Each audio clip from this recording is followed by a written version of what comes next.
1 Coríntios, nós vamos ler a partir do versículo 17.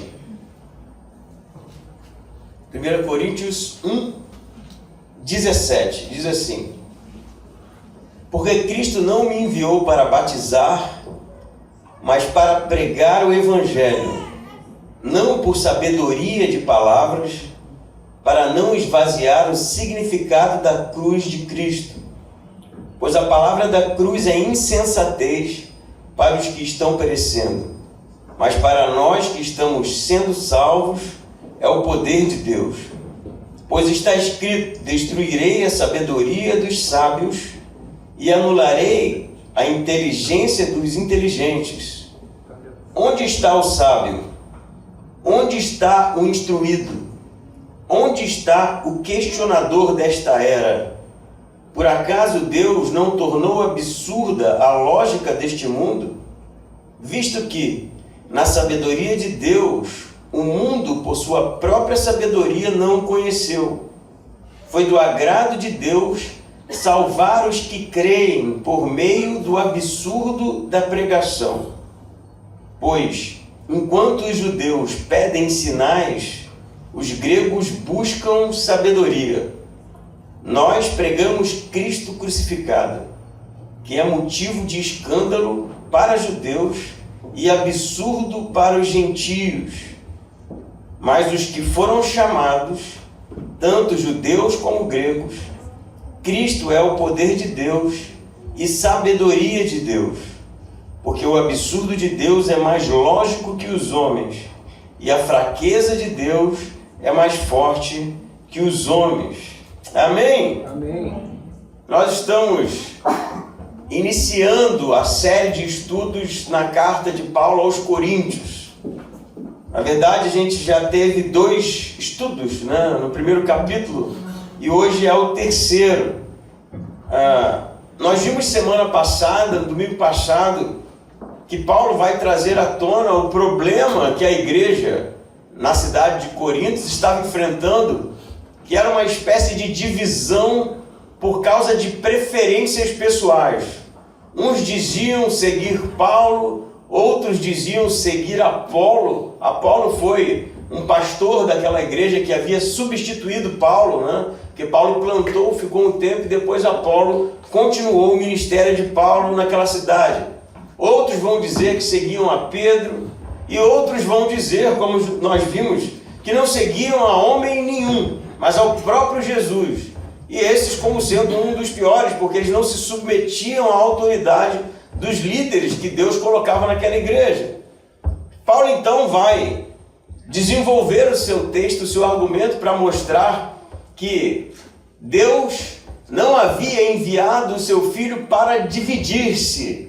Jesus não estava dividido, fragmentado, a ponto de fazer com que a igreja da mesma forma passasse por esse tipo de experiência.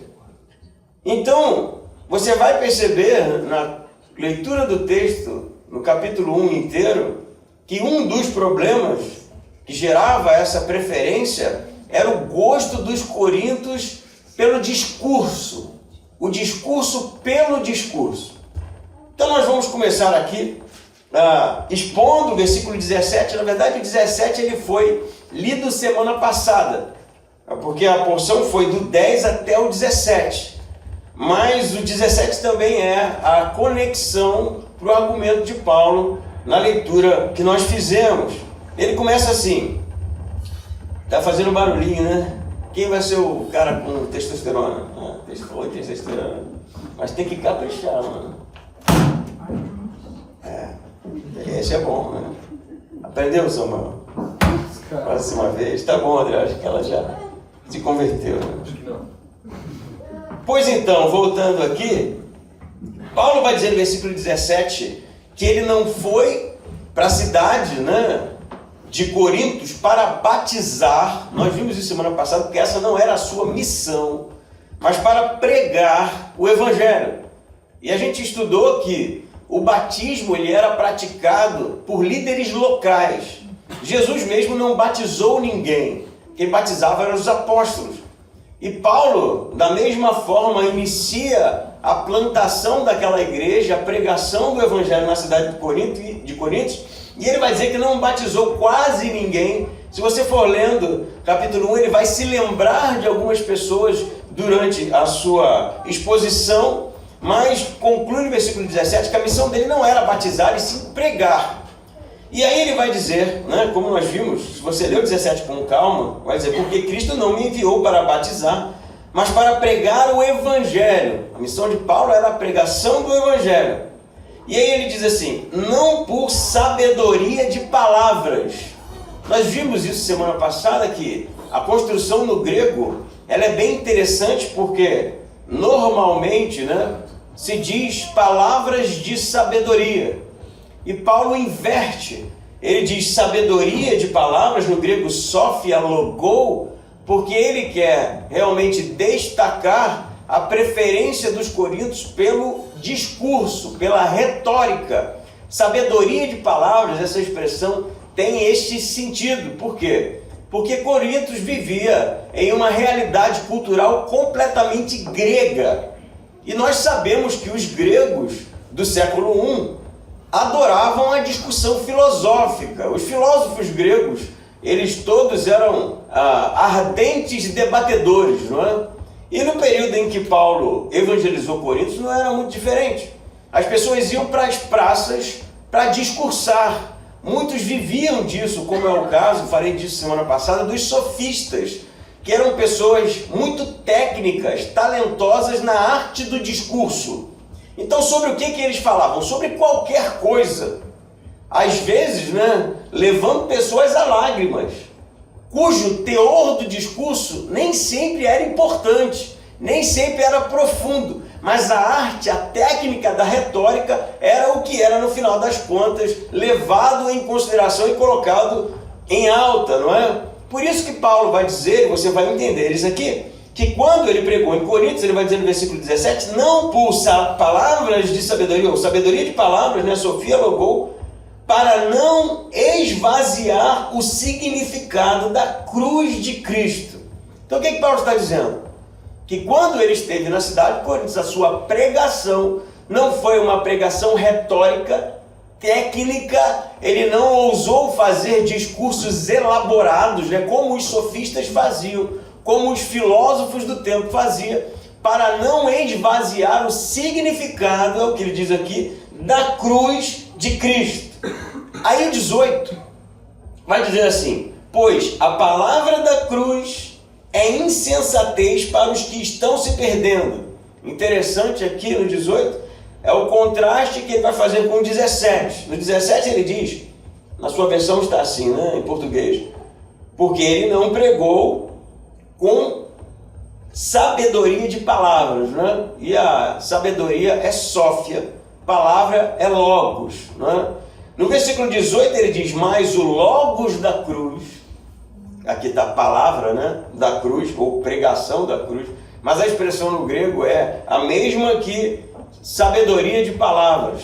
Então o que Paulo está dizendo é que a sua pregação não foi uma pregação construída em cima da sabedoria humana, do logos humano, da retórica, da técnica do discurso, mas foi uma pregação pautada na cruz, na palavra da cruz, na pregação da cruz única e exclusivamente. Ele continua o 18 dizendo, pois a palavra da cruz é insensatez para os que estão perecendo. Por que Paulo fala que é insensatez para os que estão perecendo? Você tem dois públicos aqui, né? Ele vai traçar uma linha, do lado de lá da linha é os que estão perecendo, do lado de cada linha é os que estão sendo salvos. E parte do discurso de Paulo, até porque ele vai começar a trabalhar também do problema dos judeus não terem compreendido ou aceitado o conteúdo da pregação da cruz, parte do discurso é construído no fato de que para os gregos, para os coríntios, né, para a cultura da sua época, fora de Jerusalém, fora de Israel, dizer que alguém havia ressuscitado dentre os mortos era um completo absurdo. um completo absurdo. Embora a cultura grega, né, fosse uma cultura idólatra, que havia adoração às divindades, né? Quem conhece mitologia grega e gosta, vai se esbaldar com este tipo de narrativa, né, religiosa mitológica. Mesmo assim, para o grego, a vida após a morte era bem diferente da compreensão do judaísmo do que era a vida após a morte. Para o grego, a vida após a morte era uma existência no Hades, né? Quem gosta aí de filme, de mitologia, você vai perceber que as pessoas, depois que morrem, elas possuem uma existência, mas é uma existência errática, né? É uma existência sem significado, é uma existência incorpórea, mas sem a compreensão de onde está sendo situado. A pessoa morre e não sabia muito bem onde ela estava, e havia uma espécie de confusão com a sua própria identidade. Se você fizer um estudo sobre a compreensão da vida após a morte do ponto de vista grego, você vai ver que para um grego entender que alguém havia ressuscitado dentre os mortos, era realmente somente por um ato da misericórdia de Deus. Porque o grego iria dizer, isso é insanidade, isso é um absurdo, ninguém volta da morte, isso simplesmente não existe. Mas o que existe depois da morte? Existe uma existência errática, não é uma existência realmente com a perda da identidade, mas voltar dos mortos, isso nunca aconteceu. Isso não vai realmente ser digerido de maneira fácil. E aí, se a gente voltar um pouquinho para Atos, a gente vai se lembrar de Paulo no Areópago, não é? Em Atenas, centro da Grécia, né? Quando ele discursa sobre o Jesus a que ele pregava, e na parte da ressurreição, o que os filósofos estoicos e epicureus fazem? Eles saem e dizem que ele estava louco. Vocês lembram disso? Estudamos Atos. Você está maluco, né? E eles saem e deixam Paulo falando sozinho. Semelhante coisa acontece quando Paulo está preso em Atos também e discursa perante Festo para fazer uma defesa da sua prisão, não é? Não defender estar preso, mas para a sua liberdade. E quando ele chega na ressurreição, o que Festo diz? As muitas palavras te deixaram louco, Paulo. Por quê? A narrativa de alguém que havia ressuscitado dentre os mortos era inadmissível. Era algo realmente que beirava loucura, né? Insanidade pura. Por que isso é interessante saber? Porque Paulo está dizendo que a palavra da cruz, ela é insensatez para os que estão perecendo. Para os gregos, a pregação de Paulo sobre a morte e ressurreição de Jesus era loucura. Era insanidade. E Paulo, quando chegou na cidade dos Coríntios, ele não pregou outra coisa que não Cristo ressuscitado.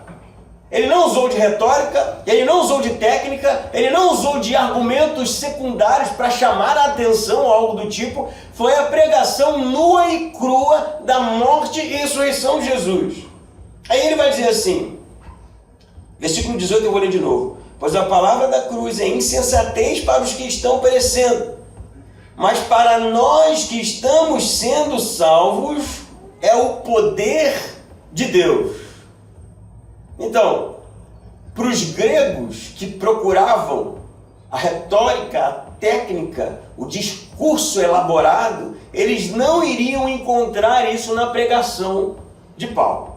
Eles não iriam encontrar isso na pregação apostólica. Eles não iriam encontrar isso na pregação cristã do primeiro século. Eles iam encontrar isso fora. Mas o que os apóstolos pregavam era realmente algo ausente de qualquer tipo de ferramenta retórica para chamar a atenção das pessoas. A pregação pura sobre a morte e a ressurreição de Jesus. E aí no versículo 19, Paulo vai dizer assim, pois está escrito, destruirei a sabedoria dos sábios e anularei a inteligência dos inteligentes. Está escrito aonde, né? Aonde está escrito isso, Paulo? Em Isaías. Paulo está citando Isaías 29, 13 e 14. Você vai pôr aí para mim, vamos ler. O que é que diz Isaías 29, 13 e 14? Diz assim: o Senhor diz: esse povo se aproxima de mim com a boca e me honra com os lábios, mas o seu coração está longe de mim. A adoração que me prestam só é feita de regras ensinadas por homens. Por isso, uma vez mais, deixarei atônito este povo com maravilha e mais maravilha. A sabedoria dos sábios perecerá, a inteligência dos inteligentes se desvanecerá. O que Paulo está dizendo? Por que ele cita Isaías? Porque no pensamento de Paulo está construído no fato de que Deus subverteu o conhecimento humano.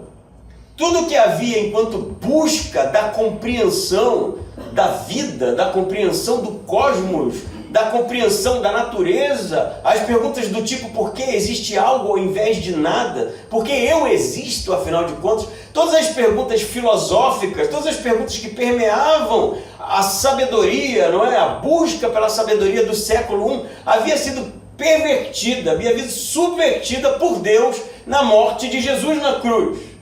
Então a citação de Paulo de Isaías tem esse elemento de que Deus iria realmente confundir, não é? E a gente vai explicar como Deus confunde, mas também tem esse elemento do versículo 13 de dizer que quando Isaías foi escrito, Deus escreve realmente para advertir o povo de que tudo que saía da boca deles enquanto adoração era algo mecânico. Por isso que o texto diz: a adoração que me presta só é feito de regras ensinadas por homens. Por que Paulo usa Isaías? Ele vai trabalhar isso no restante da carta aos Coríntios, né? Porque o que estava acontecendo na igreja dos Coríntios era uma busca pelo conhecimento, pela sabedoria, era uma busca por regras humanas de retórica, era uma busca por regras humanas no que tange a questão do conhecimento, e isso estava esvaziando a adoração da igreja, esvaziando a compreensão da cruz de significado. Por isso Paulo está citando. E aí Paulo está dizendo aqui: quanto mais sabedoria humana você buscar, menos compreensão da cruz você terá. Quanto mais sabedoria humana você buscar, menos de Deus você vai conhecer. Por que, Paulo? Porque Deus confundiu a sabedoria humana com Cristo na cruz. Porque Deus realmente subverteu, usar essa palavra de novo, virou de cabeça para baixo toda a lógica humana na compreensão, na busca da compreensão de saber quem é Deus. O problema da igreja nos Coríntios estava no fato de que a pregação pura do Evangelho, simples do Evangelho, não era mais suficiente para eles. Está entendendo isso? Não era mais suficiente. Por isso que eles começam a buscar o conhecimento filosófico e mixar com os ensinos de Paulo. Problema clássico da igreja de Coríntios. Eles começam a buscar outras questões para, quem sabe, trazer elementos mais misteriosos, elementos mais que exigissem maior reflexão, construção abstrata. Essa era a cultura grega. Elementos que realmente deixassem a mensagem, o conteúdo da pregação de Paulo mais interessante. E será que esse tipo de posicionamento, esse tipo de acontecimento existe hoje? Quer dizer que deve ter, né?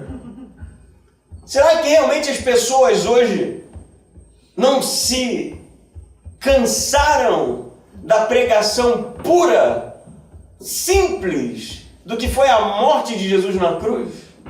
E isso não está sendo suficiente a ponto de gerar uma busca desenfreada por outros elementos que possam de alguma forma saciar o nosso intelecto, a nossa busca por coisas que realmente nos enchem de propósitos? Eu te digo que certamente a mensagem de Paulo aos Coríntios, a carta de Paulo aos Coríntios, nunca foi tão contemporânea. O que nós vemos hoje é realmente a tentativa de muitos pregadores, de muitos pastores, de muitas pessoas, de tornar a mensagem que era simples e direta, como eu ouvi um dia desse, o evangelho rasgado, né, em algo que fosse mais interessante.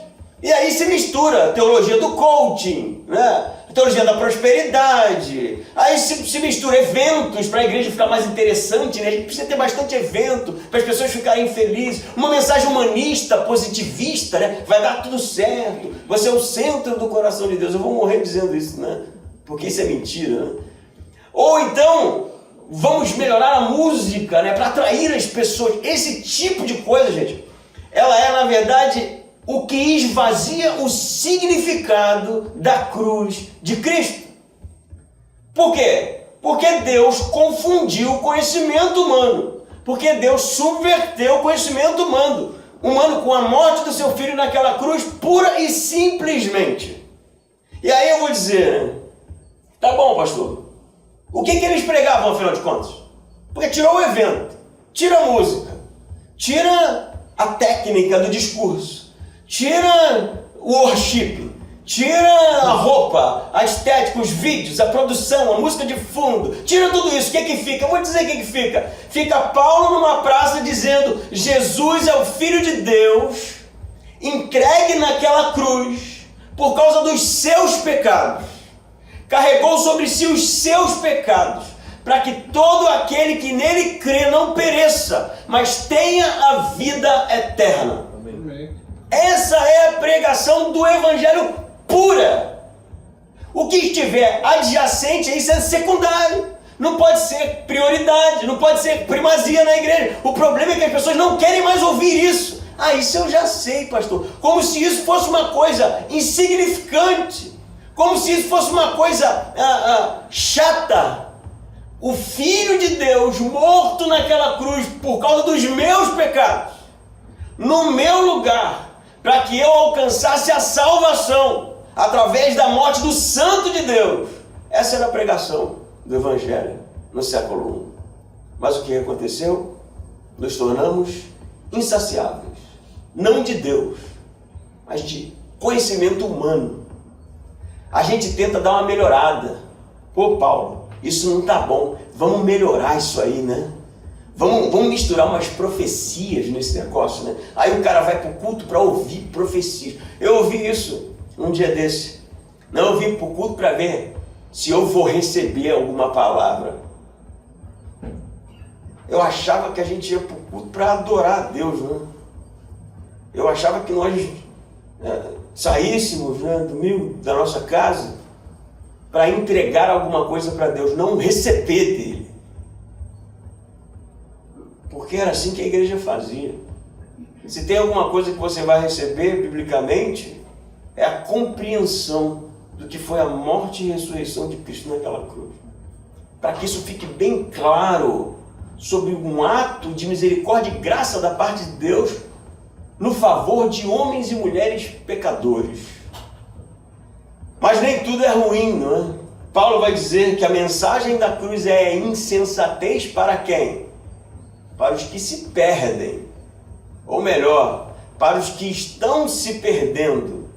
Os que estão se perdendo são aqueles que não veem na morte de Jesus relevância. Os que estão se perdendo são aqueles que ouvem que o Filho de Deus padeceu no madeiro por nossa culpa e continuam indiferentes. Mas, vai dizer Paulo, para os que estão sendo salvos, o que diz aí na sua Bíblia? Mas, para os que estão sendo salvos, versículo 18, é o poder de Deus. O que é o poder de Deus? A pregação da morte e ressurreição de Cristo. Por que é o poder de Deus? Porque esse ato simples... Vamos nos situar. O problema é que a gente vive uma cultura cristã, não é? A frase Jesus te ama está colada em para-choque de caminhão, né? Tem filme na Netflix, tem The Chosen para você assistir, tem tudo na verdade gira em torno do cristianismo, as datas natalinas, né? E que seja. E eu penso que a gente se distanciou um pouquinho de quão chocante isso é. Olha só que interessante, que é o que Paulo está dizendo. Sabe onde é Nazaré? Nazaré. Eu não sei. Ninguém sabe direito, né? A Nazaré que você vai turisticamente conhecer em Israel, provavelmente não é a Nazaré que Jesus nasceu. Na verdade, ele nasceu em Belém, mas viveu em Nazaré. Belém era terrível, né? Cidade pobre, a gente acha bonitinho, né? Belém, Belém. Pensa numa favela do Rio, Belém, né? Das piores, assim. Nazaré é muito pior que isso. Um lugarzinho no interior, no meio do mato, de gente miserável. Jesus vai nascer em Belém, vive em Nazaré, lugar insignificante. Seu ministério fica entre Jerusalém e arredores. O que era Jerusalém? Hoje, poxa, Jerusalém, todo mundo sabe o que é. No século I, o que era Jerusalém? Nada. Jerusalém era colônia romana. O que os gregos achavam de Jerusalém e dos judeus? Nada. Uma raçazinha de gente ruim que está espalhada por aí, que havia, né, conglomerados deles no mundo grego, algumas sinagogas de gente que não se misturava, né, que olhava atravessado para uma cultura que eles estavam, no final da história, sendo os invasores, né? Então, quando você dizia para um grego que Jesus era o Filho de Deus, ele ia perguntar assim: quem é esse Jesus? Não, ele nasceu lá em Belém. Nasceu aonde? Cara, é tão ruim a história. Você acha bonito por causa dos presépios, das peças, dos filmes. Mas a história é tão ruim, é tão absurda. O próprio Natanael disse: pode vir alguma coisa de Nazaré. Era um apóstolo, né? Se tornou posteriormente. Nem ele levava fé nessa narrativa, né? O que Deus fez, gente? Pegou algo tão simples, tão tosco, e transformou no poder de Deus para a salvação do homem. Está entendendo o que Paulo está dizendo? A subversão está nisso. Jesus não nasceu num lar de filósofos, conhecedores, em palácios. Jesus nasceu no lixo da humanidade. O poder de Deus para a salvação de quem? Dos que creem. O absurdo da mensagem do Evangelho no século I é o mesmo absurdo hoje. A salvação do homem só pode ser possível através da fé no Filho de Deus morto naquela cruz. Só assim. Não existe outra maneira, não existe outra forma, não existe outro jeito, não existe outro sistema. A salvação do homem é através da fé na pessoa, morte e ressurreição do Filho de Deus naquela cruz. A mensagem do Evangelho é insensatez para quem? Para os que estão se perdendo. Mas ela é o poder de Deus para aqueles que creem. Como eu sei que é o poder de Deus? A minha vida é um exemplo disso. A sua vida é um exemplo disso. É o poder de Deus porque mudou a nossa existência. É o poder de Deus porque transformou a nossa existência. É o poder de Deus porque continua de glória em glória, de dia em dia, gerando transformação na nossa existência. Amém? Amém. Mas eu só li 2 versículos, né? Tem mais, né? Versículo 20 diz assim: onde está o sábio? Onde está o instruído? Onde está o questionador desta era? Por acaso Deus não tornou absurda a lógica deste mundo? Visto que, na sabedoria de Deus, o mundo, por sua própria sabedoria, não conheceu. Foi do agrado de Deus salvar os que creem, por meio do absurdo da pregação. Você vai perceber, se você ler esse texto com calma, que absurdo e loucura está o tempo inteiro, né? Por que Paulo está insistindo isso? Como falei no início, por causa da busca pelo conhecimento, pela retórica, pela filosofia, por uma maneira mais sofisticada, intelectualizada de explicar a morte de Jesus. Mas Paulo vai continuar insistindo que realmente a morte de Cristo, ela não é lógica. Olha essa, hein? A caixa está, né? Vai tentar de novo, André? Dá mais um tapa na orelha dela? Vai lá, de repente o pessoal que está dormindo acorda agora, porque ele vai fazer barulho. Não fez. Ficou com jeito agora. Vamos lá. Pois então, Paulo no versículo 19 diz de novo, né? Pois está escrito, né? E você vai perceber que o argumento de Paulo está sendo construído em cima do Antigo Testamento, né? A autoridade do que ele diz é realmente com base nos profetas. E ele vai dizer assim, porque está escrito, destruirei a sabedoria dos sábios e anularei a inteligência dos inteligentes. E a citação é de Isaías 33:18, que vai estar aqui para você ler comigo. E aí diz assim, você vai perceber que está um pouquinho diferente, mas nós vamos compreender. Em seus pensamentos você lembrará terrores passados, mas onde está o oficial maior? Onde está o que recebia tributos? Onde está o encarregado das torres? O que é que tem a ver com a citação de Paulo aqui? A passagem de Isaías, ela tem a ver com uma invasão da terra de Israel, não é? E Deus prometendo uma libertação futura. Você lê o texto, é sobre isso. E quando Deus realizasse a libertação através do seu Messias, a pergunta, né, que exige a resposta em nenhum lugar, era sobre onde está o oficial maior. O oficial maior era aquele que vinha em nome do invasor, do rei, dizer, vocês têm 2 dias para se renderem, né? Senão a gente vai chegar invadindo e vai morrer todo mundo. E a pergunta, cadê esse? A resposta é, não está em lugar nenhum, porque Deus libertou, né? Ele vai dizer, onde está o que recebia tributos, né? Uma vez colonizado, dominado, você tinha que pagar tributos, né? E tinha que tirar, muitas vezes, tesouro do próprio templo, e assim sucessivamente, né? E ele vai, cadê o que cobrava tributo para vocês? Não está em lugar nenhum, porque vocês foram libertos disso. E o encarregado das torres era aquele que contava as torres de vigília, não é? Dentro da cidade que estava sendo invadida, não está em lugar nenhum. Então, a passagem de Isaías sugere uma libertação, um domínio de Deus sobre os inimigos, a vitória de Deus sobre os inimigos, a ponto de gerar esse tipo de pergunta, cadê os invasores? Cadê os inimigos? Cadê os opressores? Eles foram derrotados. O que tem com a passagem de Paulo? Paulo vai citar no 19 a versão da Septuaginta, né, de Isaías, e as 3 perguntas, a estrutura é a mesma, provavelmente uma versão mais livre de Paulo. Ele vai dizer, destruirei a sabedoria e anularei a inteligência dos inteligentes. Aí ele diz no 20, onde está, as perguntas são as mesmas, né? Onde está o sábio? Onde está o instruído? Onde está o questionador desta era? Pergunta de Paulo é no mesmo significado de Isaías, como se Deus estivesse vencido os inimigos, e os inimigos aqui são os questionadores, não é?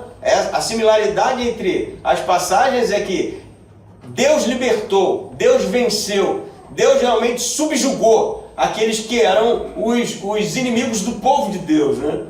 Mas na passagem de Coríntios, é óbvio que Paulo vai fazer essa aplicação de Isaías, mas o sábio, você vai perceber que tem a ver com a sabedoria filosófica do tempo em que Paulo está escrevendo. Onde está o sábio, né?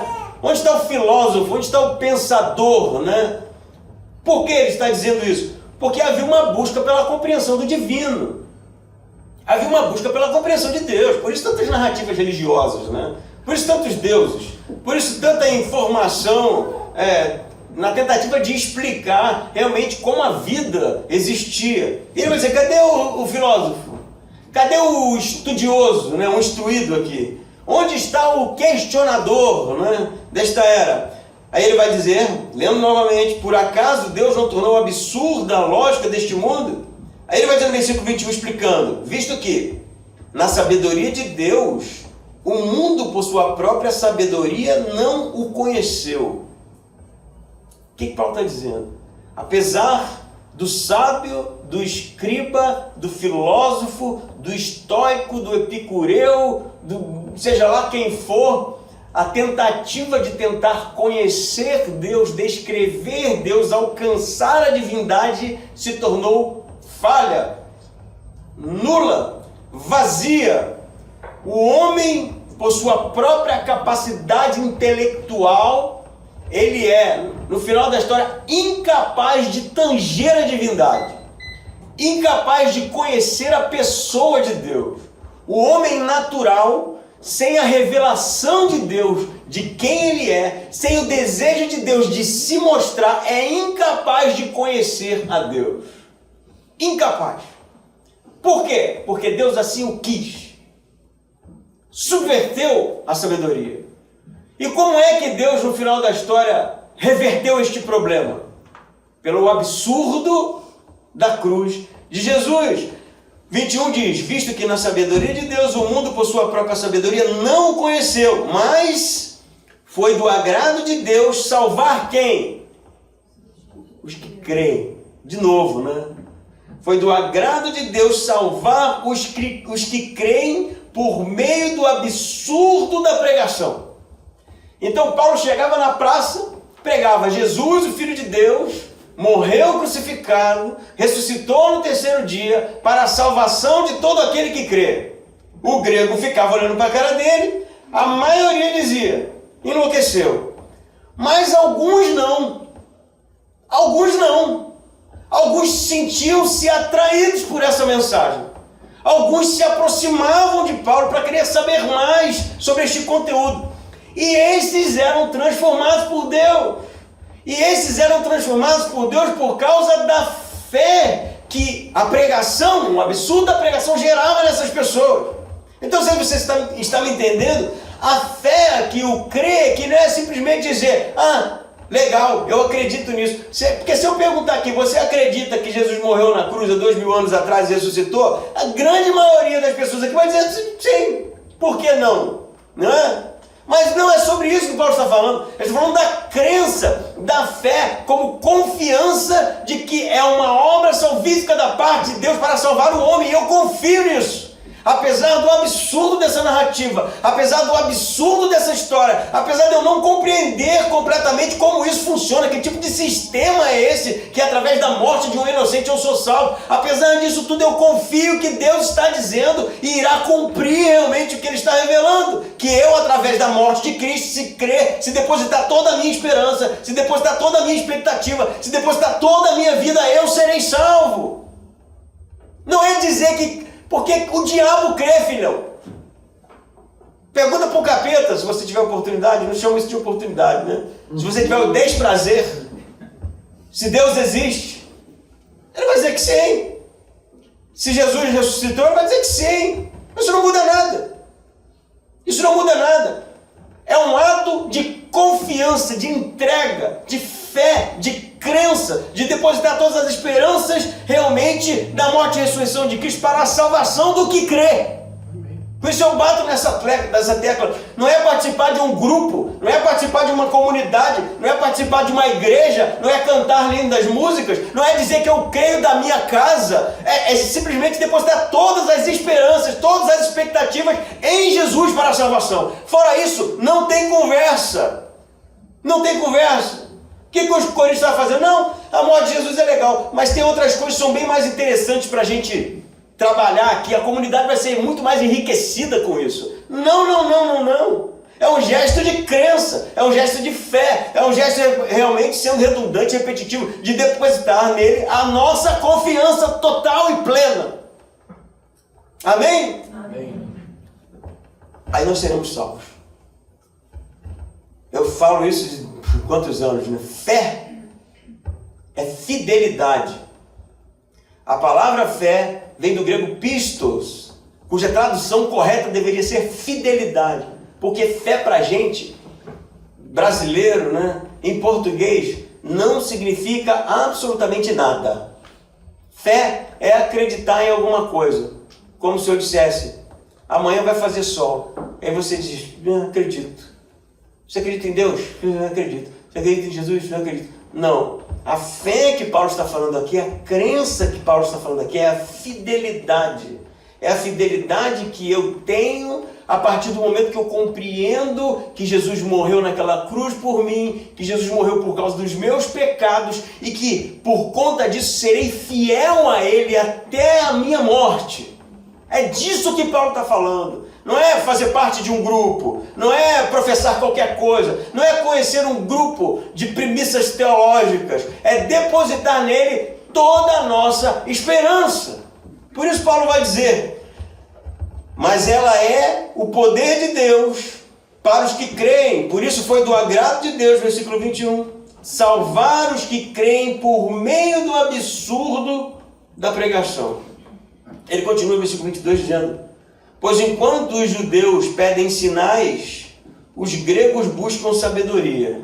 Olha isso. Mas nós pregamos o quê?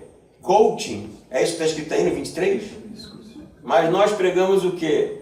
Que vai dar tudo certo, que você vai ficar rico. Mas nós pregamos que você vai conseguir a casa própria, o milagre, a pessoa amada em 3 dias. Mas nós pregamos a corrente, vai saber o que ninguém está prometendo para você. Mas o que Paulo prega, gente?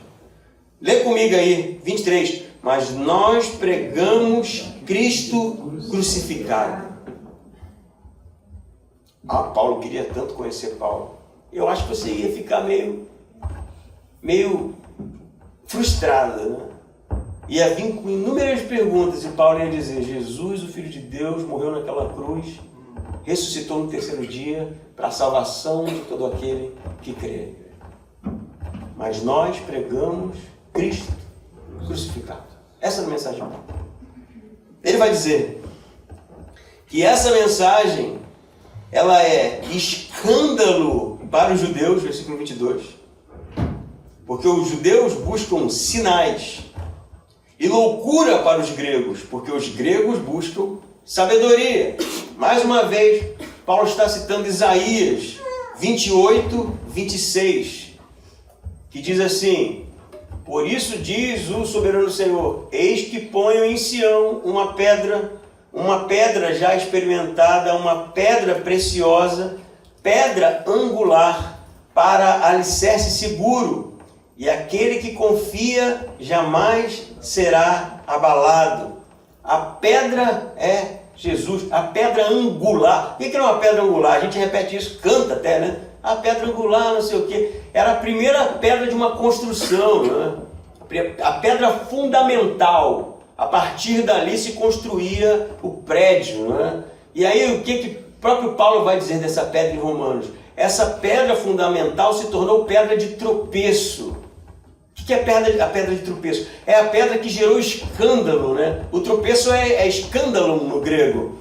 E o que Paulo está dizendo? A pregação da cruz, pregação de que Jesus padeceu naquela cruz, ressuscitou no 3º dia, para que todo aquele que nele crê, ou creia, não tenha vida eterna e não seja condenado, para os judeus é escândalo, porque eles jamais admitiriam isso.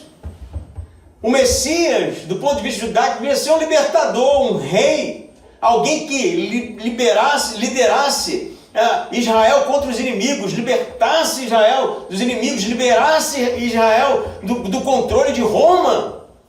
Jamais o Messias pendurado numa cruz. Porque a própria Torá judaica em Deuteronômio diz que maldito é aquele que for pendurado no madeiro. E Jesus foi pendurado no madeiro. O Jesus morto na cruz para o judeu era um escândalo, era um maldito. Ele foi inclusive pendurado no madeiro fora dos muros de Jerusalém. Eu não sei se você sabe disso, mas havia em Israel a prática de pegar todo o resto do sacrifício, né? Tudo aquilo que havia sobrado, que havia sido queimado, e levar para o lixo. E o lixo ficava fora dos muros de Jerusalém. Jesus foi crucificado fora dos muros de Jerusalém. Para o judeu ele era lixo, maldito, ele era um fora da lei, ele era alguém indigno, amaldiçoado. E aí quando Paulo diz que ele é o Messias prometido por Deus, o que o judeu dizia? Rasgava as vestes e dizia escândalo. Isso é um escândalo. Por quê? Porque eles queriam sinais. Não foi essa a exigência durante todo o ministério de Jesus? Mostra-nos um sinal, né? Se você é mesmo o Messias, mostra-nos um sinal. Por quê? Porque Moisés abriu o mar, não é? Porque Moisés disse que viria um com autoridade maior do que ele, então você tem que fazer sinais maiores que o de Moisés. Aí nós vamos reconhecer que você é o Messias. Mas o que Jesus respondia? Um único sinal darei para vocês. O sinal de Jonas, que esteve no ventre do peixe durante 3 dias. Assim também o Filho do Homem estará no ventre da terra durante 3 dias. Nada de sinal. E para os gregos? Para os gregos era um absurdo, porque não tinha sabedoria nisso. Como um Deus, né, divino, criador, poderia pegar o único filho dele, amado, e entregar para morrer? Que tipo de Deus é esse? Fraco, que morre? Inadmissível. Se você fizer uma ponte para hoje em dia, será que existem ainda aqueles que dizem buscar a Deus, mas no final estão atrás de sinais, de milagres? Aqueles que buscam a Deus com interesse para que Deus responda às orações, dê respostas para os questionamentos, dê o direcionamento para uma vida de sucesso. Será que no final da história a gente realmente não está muito parecida com a Israel do primeiro século? De que Deus só serve para a gente se Ele realmente nos presentear com o alvo das nossas buscas pessoais. E ao invés de nós nos rendermos a esse Deus, é esse Deus que precisa se render à nossa vontade. Será que nós não somos desse tipo? Que buscamos a Deus esperando sermos ouvidos? Que buscamos a Deus esperando sermos presenteados? Que buscamos a Deus esperando respostas que realmente nos dê um direcionamento para os nossos planos e projetos pessoais? Ou será que nós realmente buscamos a Deus por causa do absurdo da pregação, de que um ser tão pecador como eu foi realmente amado por Deus a ponto de Ele enviar o Filho naquela cruz, e isso me é o suficiente? Isso me é o suficiente, porque eu sei que eu não mereço isso. Porque eu sei que eu não mereço a morte de Cristo, mas mesmo assim Ele me ama e se entrega naquela cruz para que eu seja salvo. Salvo de quê? De mim mesmo, dos meus pecados, da minha iniquidade, da minha perdição. Será que isso não é o suficiente para a igreja hoje? Será que a morte de Cristo se tornou lixo fora dos muros de Jerusalém para a gente? Porque as nossas orações não estão sendo atendidas do jeito que nós gostaríamos? Infelizmente sim. É o que a gente vê, não é? Eu não preciso inventar muita coisa, muita história para você. Mas é disso que está cheio. A oferta e a demanda está realmente permeando o universo cristão. Venha para a minha igreja, porque aqui você vai alcançar os objetivos. Né? O Deus que te ama vai te dar tudo, porque você é cabeça, não é cauda. Esse tipo de discurso demoníaco, nós precisamos nos render ao Filho de Deus morto naquela cruz, caímos de joelho, reconhecendo que somos pecadores, não somos merecedores da morte do Filho de Deus. E então, ao invés de aceitá-lo, implorar para que Ele nos aceite. Jesus não precisa de ninguém para aceitar Ele não, tá? Ele é o Rei dos Reis. O que Ele deseja é que a gente se entregue e convide realmente a salvação através da morte de Cristo para habitar em nossos corações. Mas Ele diz mais, Ele é pedra de tropeço para os judeus e Ele é escândalo para os judeus, pedra de tropeço, como a citação de Isaías, e o absurdo para os gentios, como eu já falei, é o absurdo da pregação. Não tem conhecimento, não tem ciência, né? A gente adora falar isso. Ciência. A ciência do nosso tempo virou a filosofia do século I, né? O próprio Stephen Hawking, não sei se você já ouviu falar do Stephen Hawking, aquele astrofísico que era paraplégico, tinha uma doença degenerativa. Tem até um filme sobre a vida dele, tem uns 2 anos mais ou menos. No seu último livro, o Stephen Hawking falou: não precisamos mais de filosofia para explicar a vida, a ciência é o suficiente. A ciência hoje virou o diploma de autoridade máxima do conhecimento humano. E a ciência diz: Deus não existe. Porque Ele não pode ser visto, Ele não pode ser tocado, Ele não pode ser testado, Ele não pode ser provado. Os que buscam conhecimento, os que se pautam na ciência para explicar um Deus que é metafísico, um Deus que é espírito, se frustram. Mas Paulo vai dizer assim, 24. Mas para os que foram chamados, tanto judeus quanto gregos, Cristo é o poder de Deus e a sabedoria de Deus. Mas para os que foram chamados, tanto os judeus, que veem em Jesus o escândalo, quanto os gregos que procuram a sabedoria, esses entendem que Jesus é o poder de Deus para a salvação do homem e a sabedoria de Deus manifesta no seu ápice em Jesus naquela cruz. Ele termina dizendo, porque o absurdo de Deus é mais lógico que os homens e a fraqueza de Deus mais forte que os homens. A minha pergunta para você hoje é, você foi chamado? Você foi chamado? A voz do Espírito Santo de Deus falou ao seu coração? Você sentiu o toque de Deus?